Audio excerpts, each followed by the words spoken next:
చిత్తూరు జిల్లా రుంపిచర్ల మండలం రుంపిచర్ల క్రాస్ వద్ద శనివారం సాయంత్రం జయచంద్ర అనే ఒక వ్యక్తి జాతీయ రహదారి దాటుతుండగా పీలర్ నుంచి వేగంగా వస్తున్న ఒక కారు ఢీకొనడంతో సంఘటనా స్థలంలోనే మృతి చెందిన సంఘటన మనందరికీ తెలిసిందే.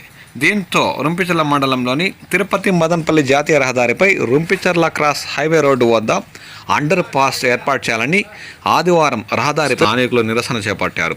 అండర్ పాస్ లేకపోవడంతో రోడ్డు దాటే క్రమంలో ప్రమాదాలు జరుగుతున్నాయన్నారు.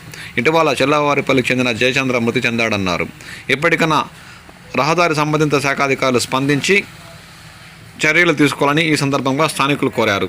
కాసేపు వారు ధర్నా చేపట్టడంతో ఇరువైపులా వాహనాలు జాతీయ రహదారిపై బారులు తీరాయి.